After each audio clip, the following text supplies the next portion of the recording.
जैसे हम यहाँ उतरे तो हम रामप्पा मंदिर पे गए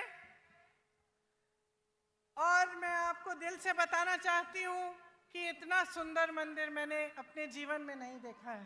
ఇక్కడ మేము రాగానే రామప్ప మందిరం పోయినాం.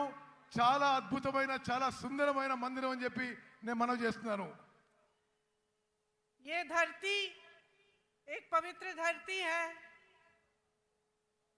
यहाँ के शहीदों ने तेलंगाना के लिए बड़े बड़े बलिदान दिए. ఇది చాలా పుణ్యభూమి. ఇక్కడ చాలా మంది తెలంగాణ రాష్ట్రం కోసం వారి జీవితాలు త్యాగం చేసుకున్నారు. न्याय प्रिय लोगों की धरती है. ఇక్కడున్న ప్రజలందరూ న్యాయం కోరుతున్నారు. वीरों की धरती है.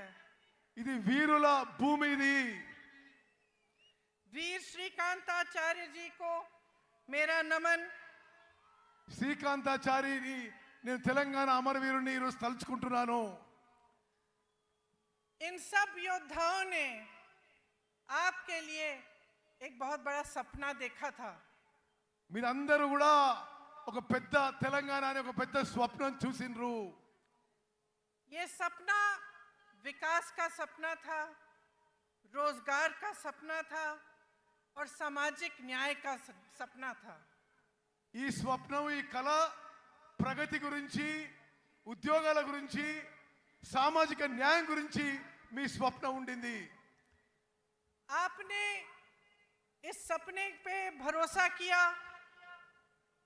आपने भरोसा किया पिछले चुनाव में कि बीआरएस आपका सपना साकार करेगी और आपको अपने प्रदेश में रोजगार मिलेंगे, एक मजबूत भविष्य मिलेगा और एक सामाजिक समानता मिलेगी जिससे आप सबका विकास इकट्ठे हो पाए. మీ కలలు నిజమైతే అనుకొని సామాజిక న్యాయం జరుగుతుందని చెప్పి మీరందరూ గతంలో బీఆర్ఎస్ పార్టీని ఎన్నికల్లో నమ్మారు. आपकी उम्मीद थी कि किसानों को मजबूत बनाया जाएगा, आत्महत्याएं बंद होंगी, कि आपके जो बच्चे हैं उनका भविष्य अच्छा होगा और नौकरी करके आप अपने परिवार को मजबूत बना पाएंगे. మీ నమ్మకం మీ విశ్వాసం ఏముండనంటే రైతుల జీవితాల్లో వెలుగు నిండుతాయి, పిల్లలకు ఉద్యోగాలు వస్తాయి, మీకు బంగారు భవిష్యత్తు వస్తుందని చెప్పి మీరు అనుకున్నారు. అందుకోసమే గతంలో బీఆర్ఎస్ పార్టీకి మద్దతు పలికినరు. एक आशा थी कि बाबा साहेब अम्बेडकर जी, महात्मा फूले जी, कोमराम भीम जी जैसे महापुरुषों का जो सामाजिक न्याय का सपना था वो पूरी तरह से साकार होगा. మీరు అనుకున్నారు అంబేద్కరు, ఫూలే, కొమరం భీం వారి సామాజిక న్యాయం తెలంగాణలో పూర్తి అవుతుందని చెప్పి మీరు ఆశించిండ్రు. कांग्रेस पार्टी ने ये सपना समझा क्योंकि कांग्रेस पार्टी खुद एक आंदोलन से निकली थी. కాంగ్రెస్ పార్టీ మీ కల గురించి అర్థం చేసుకున్నది. కాంగ్రెస్ పార్టీ కూడా ఆందోళన ద్వారానే పుట్టిందని చెప్పి నేను మనవి చేస్తున్నాను. कांग्रेस पार्टी का ये असूल है कि सामाजिक न्याय होना चाहिए, कि सब इकट्ठे आगे बढ़े और इसी असूल पर स्वतंत्रता संग्राम लड़ा गया. इसीलिए कांग्रेस पार्टी ने जब देखा कि आपका ये सपना था और आप इस सपने के लिए संघर्ष कर रहे थे, इसमें अपनी पूरी शक्ति डाल रहे थे और इतने सारे लोग इस सपने के लिए बलिदान देने के लिए तैयार थे, तो कांग्रेस पार्टी ने इस सपने को समझकर तेलंगाना प्रदेश बनाने का निर्णय लिया. కాంగ్రెస్ పార్టీ స్వాతంత్రం నుంచి కూడా దేశం ప్రజల యొక్క ఆకాంక్షలు గుర్తించింది. కాంగ్రెస్ పార్టీ సామాజిక న్యాయం మీద నమ్ముతుంది. కాంగ్రెస్ పార్టీ ప్రజల ఆకాంక్షలు నెరవేరుస్తుంది. మీ అందరి ఆకాంక్షలు కోరికలు నెరవేర్చడానికే కాంగ్రెస్ పార్టీ ప్రత్యేక తెలంగాణ రాష్ట్రం ఏర్పాటు చేసిందని చెప్పి మనం చేస్తున్నాను.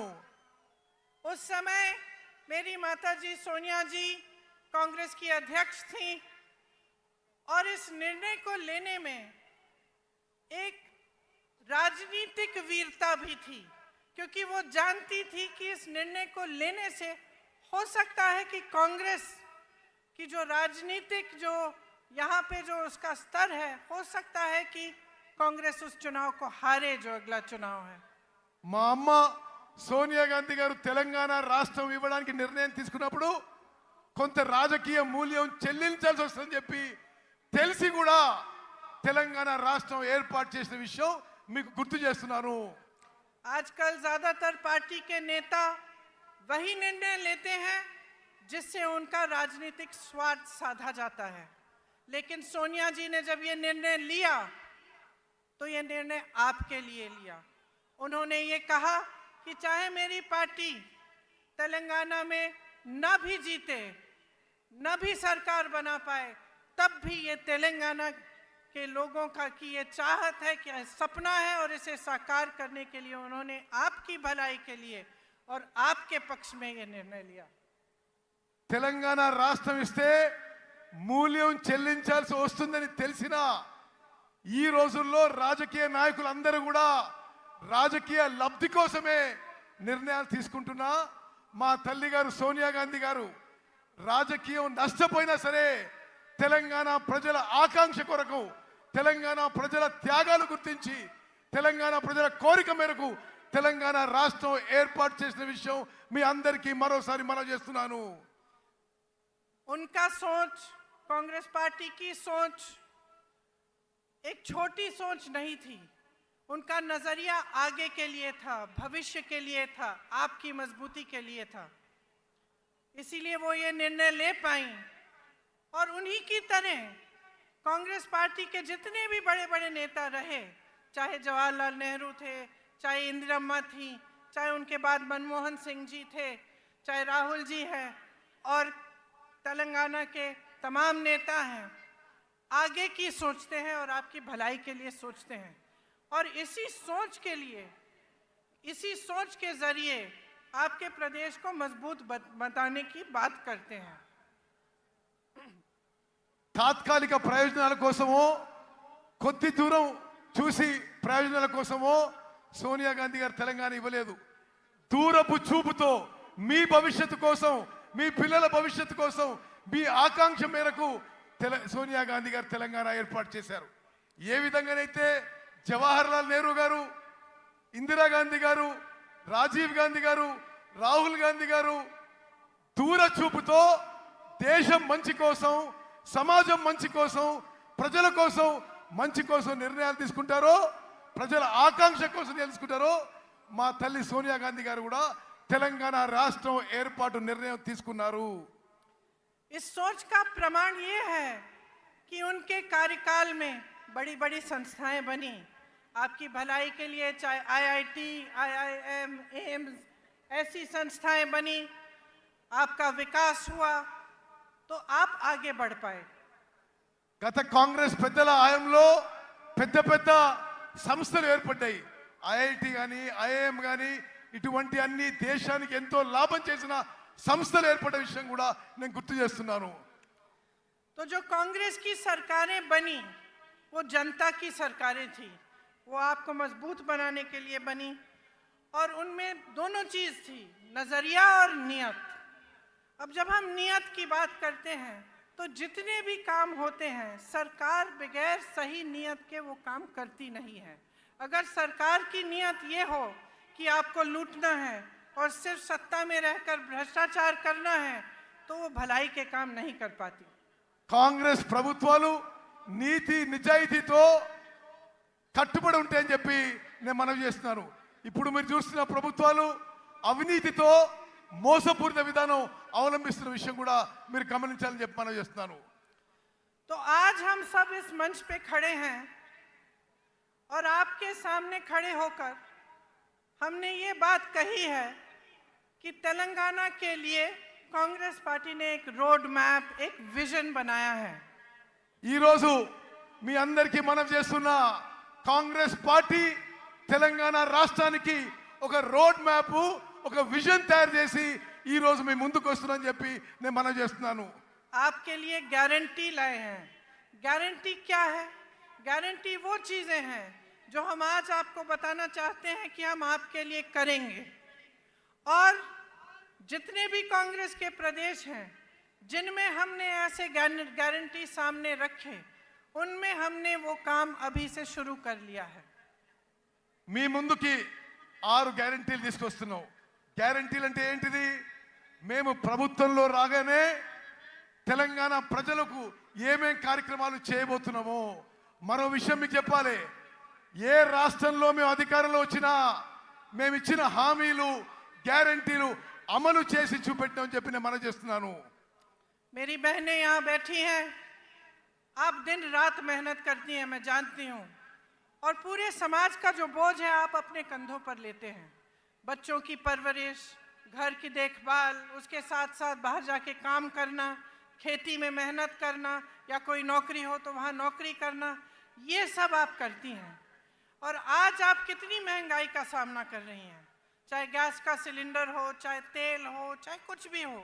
जब आपको खरीदने जाना होता है तो आपको 10 बार सोचना पड़ता है कि हम ये खरीद पाएंगे, घर ला पाएंगे कि नहीं। कोई घर पे बीमार पड़ता है तो आपके दिल में ये बात आती है कि दवाइयाँ कैसे खरीदेंगे, उनका इलाज कैसे करवाएंगे। అక్కలు చెల్లెలు, మీ జీవితాలు ఎంత కష్టంగా జరుగుతున్నాయో నాకు తెలుసు. మీరు పిల్లల్ని పెంచాలి, ఇంటి పని చూసుకోవాలి, వ్యవసాయం పని చూసుకోవాలి, ఎవరైనా బయట కూడా పని చేస్తుండొచ్చు. మీరు ఇన్ని పనులు చేస్తూ ఈ ధరల పెరుగుకి తట్టుకోలేకపోతున్నారు. గ్యాస్ సిలిండర్ ధరలు పెరుగుతున్నాయి, అన్ని ధరలు పెరుగుతున్నాయి. మీరు ఇంటికి ఏ సామాను కొనాలన్నా మీకు చాలా కష్టతరం అయిపోతుందని చెప్పి మేము గమనిస్తున్నాము.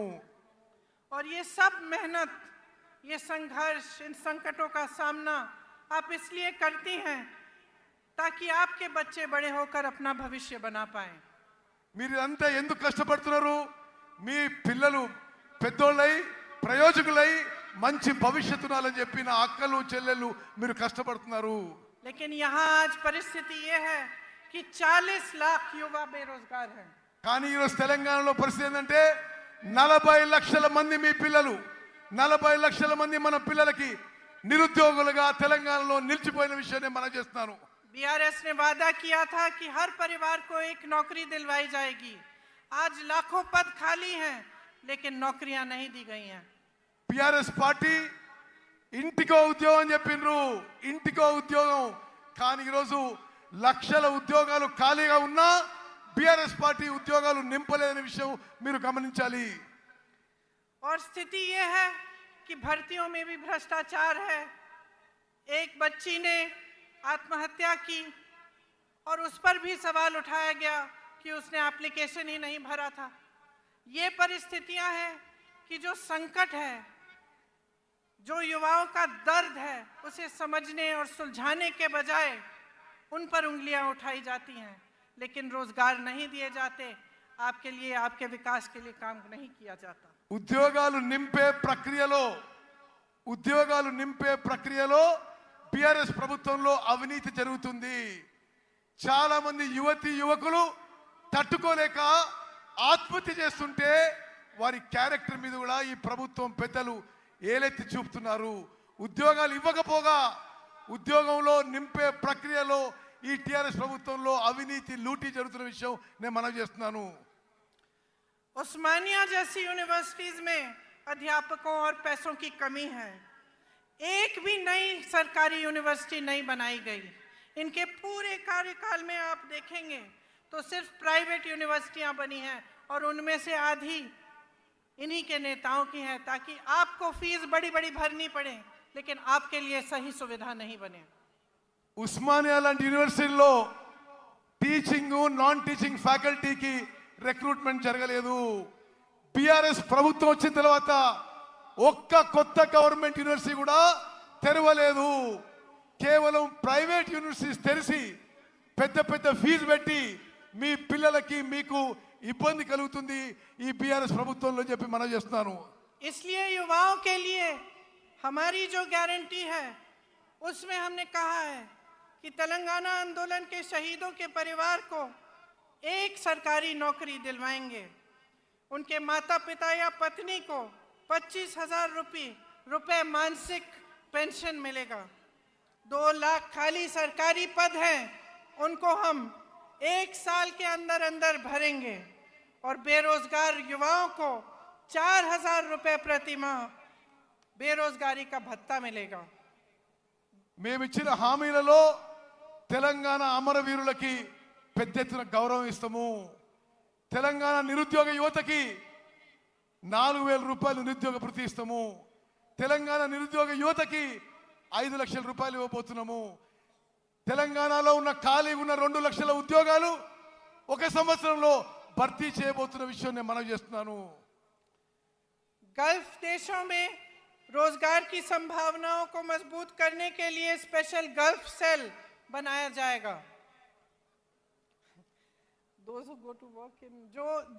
जो लोग गल्फ के देशों में काम करने के लिए जाएंगे उनके लिए एक स्पेशल गल्फ सेल बनाया जाएगा। గల్ఫ్ లో పోయి మీకు తెలుసు ఉత్తర తెలంగాణలో చాలా మంది దుబాయ్ లో గల్ఫ్ లో పనిచేస్తారు. వారి కుటుంబాలను ఆదుకోవడానికి కూడా రాబోయే కాంగ్రెస్ ప్రభుత్వం ప్రత్యేక చర్యలు తీసుకుంటుంది. आज मेरे किसान भाइयों की परिस्थिति बहुत ही शर्मनाक है। चाहे पेट्रोल हो, डीजल हो, खाद हो, हर चीज पर खर्चा बढ़ गया है। आपके कर्ज बढ़ गए हैं और सरकार की तरफ से कोई मदद नहीं मिलती। ఈ రోజు రైతుల పరిస్థితి తెలంగాణలో దయనీయంగా మారింది. వ్యవసాయానికి సంబంధించి అన్ని ఇన్పుట్స్ లో పెట్రోల్, డీజిల్, సీడ్స్, లేబర్ అన్ని ధరలు పెరిగినాయి. ఈ బీఆర్ఎస్ ప్రభుత్వం రైతుల కోసం ఏమీ చేయడం లేదు. खेती से कमाना मुश्किल हो गया है और किसान परेशान और त्रस्त है। వ్యవసాయం నుంచి ఆదాయం ఈ బీఆర్ఎస్ ప్రభుత్వంలో తగ్గిపోయింది. इसीलिए हमने ये तय किया है कि हम एमएसपी को बढ़ाएंगे और इसकी हम आपको गारंटी देते हैं। అందుకోసమే రాబోయే కాంగ్రెస్ ప్రభుత్వంలో మినిమం సపోర్ట్ ప్రైస్ ఎంఎస్పి పెంచి ఇవ్వబోతున్నాం అని చెప్పి నేను మనవి చేస్తున్నాను. धान के लिए 2500 रुपए, मक्का के लिए 2200 रुपए, सोयाबीन के लिए 4,400 रुपए, गन्ना के लिए 4,000 रुपए। అన్ని వ్యవసాయ పంటలకి ఎంఎస్పి పెంచి ఇస్తాము. వరి ధాన్యానికి 2,500, సోయాకి 2,200, షుగర్ కేన్ కి 4,000 రూపాయలు ఇవ్వబోతుందని చెప్పి నేను మనవి చేస్తున్నాను. अरहर की 6,700 रुपए और कॉटन की 6,500 रुपए। పత్తికి 6,500 రూపాయలు ఇవ్వబోతున్నాం. ఈ విధంగా ప్రతి పంటకి ఎంఎస్పి కంటే పెంచి రాబోయే కాంగ్రెస్ ప్రభుత్వం ఇవ్వబోతుంది. किसानों के लिए 2 लाख रुपए तक कर्ज माफ किए जाएंगे। రాబోయే కాంగ్రెస్ ప్రభుత్వం 2 లక్షల రూపాయల వరకు రైతులకి రుణమాఫీ చేయబోతున్నాము. इंदिरम्मा रायतु भरोसा योजना के तहत किसानों के लिए 15,000 रुपए प्रति एकड़ दिया जाएगा। ఇందిరమ్మ రైతు భరోసా అనే కార్యక్రమం తీసుకొచ్చి ప్రతి ఎకరాకి ప్రతి సంవత్సరానికి 15,000 రూపాయలు ఇవ్వబోతుందని చెప్పి నేను మనవి చేస్తున్నాను. और मनरेगा में जो रजिस्टर्ड मजदूर हैं उन्हें हर साल 12,000 रुपए मिलेंगे। భూమి లేని రైతు కూలీలకు సంవత్సరానికి వచ్చే కాంగ్రెస్ ప్రభుత్వం 12,000 రూపాయలు ఇవ్వబోతుందని చెప్పి నేను మనవి చేస్తున్నాను. मेरे बहनों और मेरे भाइयों, ये जो आपका क्षेत्र है ये आदिवासी बहुल क्षेत्र है और आप तो जानते ही हैं कि इंदिरा जी के दिल में आपके लिए एक बहुत खास जगह थी। ఈ ప్రాంతంలో గిరిజనులు, ఆదివాసీలు పెద్ద సంఖ్యలో ఉంటారు. ఇందిరాగాంధీ గారు గిరిజనులు, ఆదివాసీలకి ఎంత ప్రేమిస్తుండ్రో మీకు తెలుసు అని చెప్పి నేను మనవిస్తున్నాను. ये रिश्ता जो उनके साथ आपने जोड़ा था एक आदर का रिश्ता था, श्रद्धा का रिश्ता था। उनके दिल में आपके लिए आदर थी था, आपके लिए श्रद्धा थी और वो हमेशा ये चाहती थी कि आपकी संस्कृति को बचाया जाए और बढ़ाया जाए। वो हमेशा कहती थी कि आदिवासी संस्कृति ही दुनिया की सबसे आधुनिक और सबसे आगे सोचने वाली संस्कृति थी जिसके जरिए प्रकृति का आदर होता था। గిరిజనులు, ఆదివాసీలు మీరు ఇందిరాగాంధీ గారిని ఎంతో ప్రేమించి అభిమానించేవాళ్ళు. ఇందిరాగాంధీ గారు కూడా మిమ్మల్ని ఎంతో ప్రేమించి అభిమానించేవాళ్ళు. ఎప్పుడు కూడా మీ సంస్కృతిని, మీ కల్చర్ని మరి ప్రిజర్వ్ చేయాలని చెప్పి ఇందిరాగాంధీ గారు భావించారు. ఎప్పుడు కూడా ఇందిరాగాంధీ గారు మీరంటే ఆదివాసీలు, లంబాడీలు, గిరిజనులు అంటే ఎంతో గౌరవ మర్యాద ఉండేది. ఆదివాసీలు, గిరిజనులు వారి గురించి మీకు ఎంతో ముందు చూపు ఉందని చెప్పి ఇందిరాగాంధీ గారు భావించేవారు. लेकिन अफसोस की बात है कि आज आपके अधिकार छीने जा रहे हैं. ఈ రోజు ఆదివాసీల, గిరిజనుల హక్కులు ఈ బీఆర్ఎస్ ప్రభుత్వ పెద్దలు లాక్కుంటున్నారని చెప్పి నేను మనవి చేస్తున్నాను. जबरन आपको जमीन से बेदखल किया जा रहा है. మీ భూముల నుంచి మిమ్మల్ని ఎలగొడుతున్నారు. आपके लिए जो डेवलपमेंट फंड है उसका आप शायद जानते नहीं होंगे, लेकिन 40% से ज्यादा अलग अलग कामों में जाता है, लेकिन आपके लिए नहीं डाला जाता. మీకు రావాల్సిన డెవలప్మెంట్ ఫండ్ అభివృద్ధి నిధుల్లో 40% ఇతర విషయాలకి ఉపయోగిస్తుందని చెప్పి నేను మనవి చేస్తున్నాను. हमने तय किया है कि एससी के लिए 18% आरक्षण दिया जाएगा और एसटी के लिए 12%. మేము వచ్చిన తర్వాత ఎస్సీలకి 18% రిజర్వేషను, ఎస్టీలకి 12% రిజర్వేషన్ ఇవ్వబోతుందని చెప్పి నేను మనవి చేస్తున్నాను. अंबेडकर अभय हस्तम के तहत एससी एसटी परिवारों को 12 लाख की मदद मिलेगी. అంబేద్కర్ అభయ హస్తం అనే కార్యక్రమం మేరకు ఎస్సీ ఎస్టీ కుటుంబాలకి 12 లక్షల రూపాయలు ప్రతి కుటుంబానికి ఇవ్వబడుతుందని చెప్పి నేను మనవి చేస్తున్నాను. इंदिरम्मा पक्का हाउस स्कीम के तहत बेघर एससी एसटी परिवारों को घर बनाने के लिए जमीन और 6 लाख रुपए मिलेंगे. ఇందిరమ్మ ఇల్లు పథకం కింద ఎస్సీ ఎస్టీలకు ఇంటి స్థలం ఇస్తూ ప్రతి ఇంటి కింద 6 లక్షల రూపాయలు మీకు ఇవ్వబోతున్నారు. और आदिवासी ग्राम पंचायतों के लिए 25 लाख रुपए दिए जाएंगे. ప్రతి గిరిజన గ్రామ పంచాయతీ, ఆదివాసీ గ్రామ పంచాయతీలకి 25 లక్షల రూపాయలు ప్రత్యేకంగా ఇవ్వబోతున్నాము. जब कांग्रेस पार्टी वन अधिकार का एक्ट लाई थी तब 8 लाख से अधिक एकड़ जमीन पर पट्टे दिए गए थे.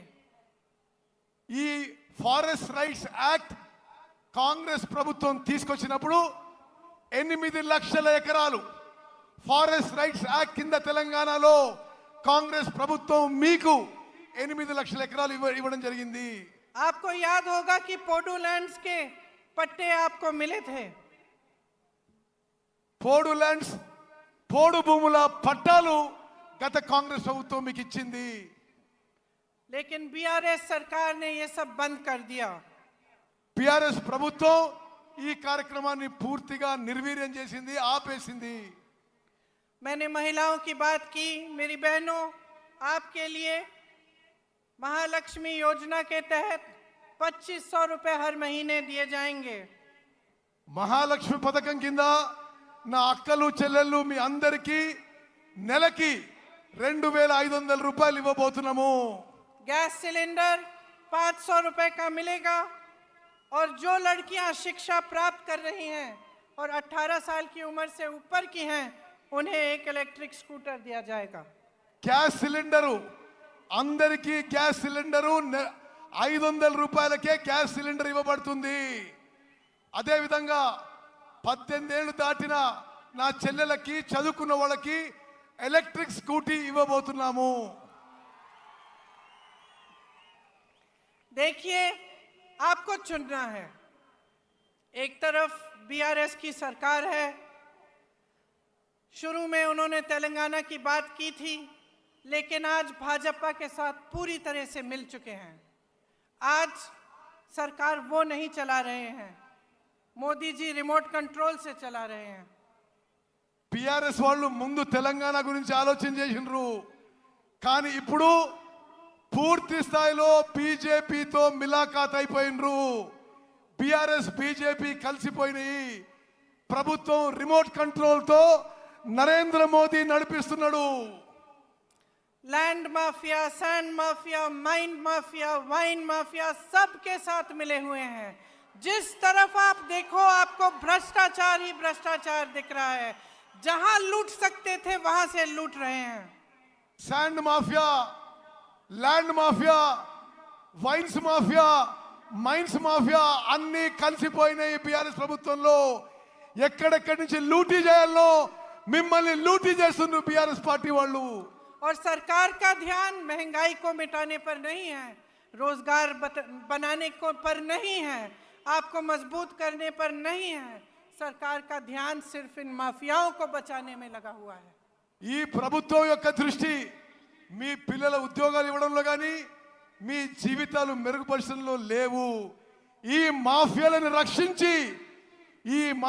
రక్షించడానికే ఈ బీఆర్ఎస్ ప్రభుత్వం ఉందని చెప్పి నేను మనవి చేస్తున్నాను. रंगारेड्डी जिले में हजारों करोड़ों के जमीन पर घोटाला किया, भूदान की जमीन रिकॉर्ड से ही गायब कर दी. రంగారెడ్డి జిల్లాలో వేల కోట్ల భూములు బీఆర్ఎస్ ప్రభుత్వంలో పెద్దలు లాక్కున్నారు. భూదాన్ మూమెంట్ లోని భూములు రికార్డ్ నుంచే తీసేసిండ్రు ఈ ప్రభుత్వం. कांग्रेस के जमाने में इन जमीनों को बेचना खरीदना मना था. కాంగ్రెస్ అధికారంలో ఉన్నప్పుడు ఈ భూదాన్ భూములని అమ్మడం గాని కొనడం గాని నిషేధం ఉండింది. आज इन्होंने ये जमीनें भी लैंड माफिया और अपने करीबों को बेच दिया है. వీళ్ళు ఇప్పుడు వచ్చిన వాళ్ళు బీఆర్ఎస్ వాళ్ళు ఈ భూములను కూడా ల్యాండ్ మాఫియాకి వాళ్ళ దగ్గర వాళ్ళకి ఇచ్చేసిండ్రు. आपको ये शब्द याद होंगे, बंगारू तेलंगाना याद है? ये शब्द, ये वादा आपको बीआरएस ने किया था कि तेलंगाना को स्वर्णिम जगह बनाएंगे. బీఆర్ఎస్ వాళ్ళు బంగారు తెలంగాణ చేస్తామని మీకు హామీ ఇచ్చి అష్యూరెన్స్ ఇచ్చి మోసం చేసిన విషయం గుర్తు చేస్తున్నా. लेकिन इन्होंने अपने लिए बड़े बड़े आलीशान महल बना दिए और आपके जो सपनों का महल था वो चूर चूर कर दिया. వీళ్ళు 100 కోట్ల లూటీలు చేసుకున్నారు, పెద్ద పెద్ద బంగ్లాలు కట్టినరు. మీ స్వప్నం గాని మీ కల గాని ధ్వంసం చేసింది బీఆర్ఎస్ పార్టీ, బీఆర్ఎస్ ప్రభుత్వం. आपका सपना था कि सामाजिक न्याय होगा. మీ స్వప్నం మీ కల సామాజిక న్యాయం కావాలని ఉండే. सामाजिक न्याय कौन सा? इनके 18 मंत्रियों में से 3 तो सीएम के ही परिवार के हैं और इनके पास 13 मंत्रालय हैं. ఇప్పుడు సామాజిక న్యాయం బీఆర్ఎస్ లో జరుగుతలేదు. 17 మంది మంత్రుల్లో 3 వీరు కుటుంబ సభ్యులే మంత్రులు. 18 మంత్రిత్వ శాఖలు వీళ్ళ కుటుంబం దగ్గరనే ఉన్నాయి. और बीसी की संख्या 50% से ऊपर है, लेकिन मंत्रालय में सिर्फ 3 मंत्री हैं. బీసీలు జనాభాలో 50% కంటే ఎక్కువ ఉన్నారు, కానీ వీళ్ళ మంత్రిత్వ శాఖలో ముగ్గురు మంత్రులు ఉన్నారు. 34% आरक्षण से घटाकर 23% कर दिया है. 27% నుంచి బీసీల రిజర్వేషన్ 23% కి తగ్గించిండ్రు. राहुल जी यहाँ बैठे हैं, सब जगह जाते हैं तो जातिगत जनगणना की बात करते हैं.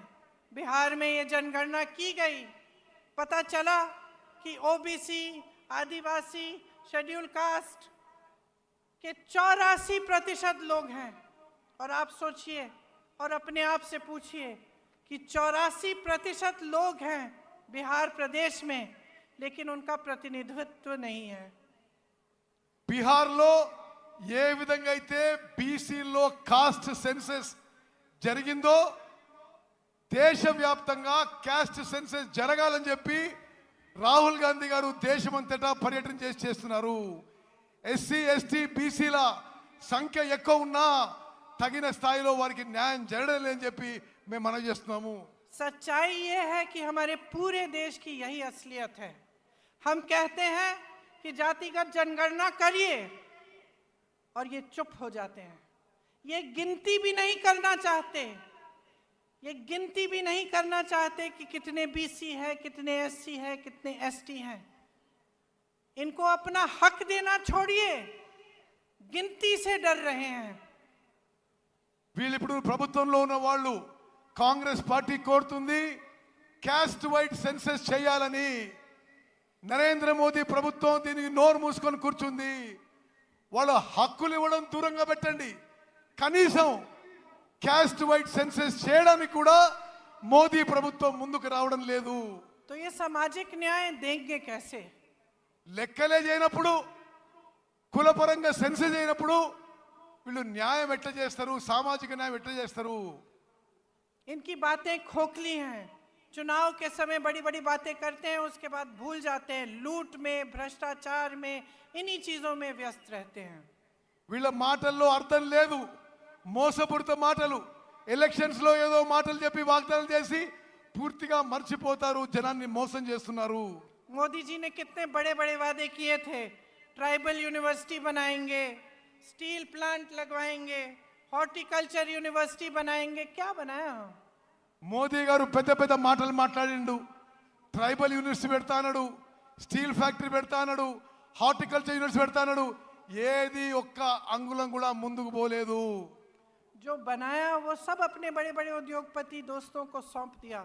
BHEL, BSNL, DMRL, HAL, railways की बात कर रहे हैं, कुछ नहीं छोड़ा। నరేంద్ర మోదీ గారు కాంగ్రెస్ పార్టీ నిర్మించిన సంస్థలని, పబ్లిక్ సెక్టర్లని, BHEL, HAL, రైల్వేస్ లో కొంత భాగం ప్రైవేట్ తన ఉద్యోగపతి దోస్తులకి, వ్యాపారవేత్తలకి ఈ దేశాన్ని అమ్మేస్తున్నాడు.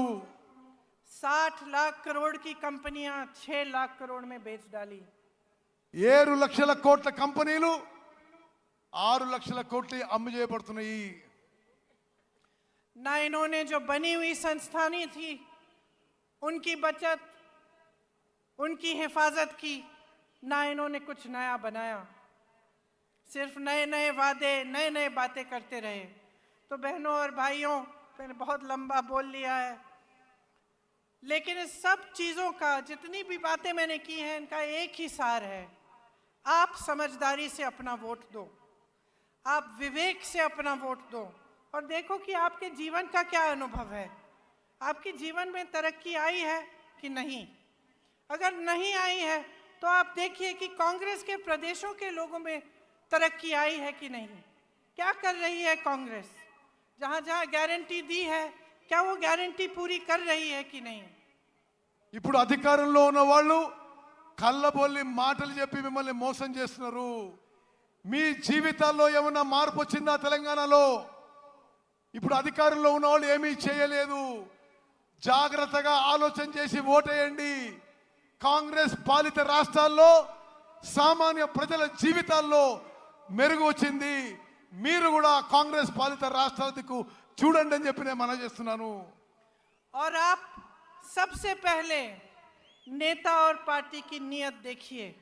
आप देखिए कि आपका अनुभव क्या रहा है, कि BRS ने बीजेपी से मिलकर कितना भ्रष्टाचार किया है आपके साथ, आपके प्रदेश में, और आपके विकास के लिए कुछ नहीं किया। మీరు నాయకులు, పార్టీల వ్యక్తిత్వము, క్యారెక్టర్ చూడండి. BRS పార్టీలు అందరూ దోపిడీ చేసుకుంటున్నారు. BRS బీజేపీ కలిసి ఈ రాష్ట్రాన్ని లూటీ చేసుకుంటారని చెప్పి నేను మనవి చేస్తున్నాను. तो जैसे मैंने कहा, इन सब बातों का सार यही है कि ये वोट जो इस चुनाव में आप डालने जा रहे हैं, ये आपके पक्ष में जाना चाहिए। ये वोट, मेरी बहनें आप यहाँ बैठी हैं, आपके बच्चों के भविष्य को बनाने के लिए जाना चाहिए।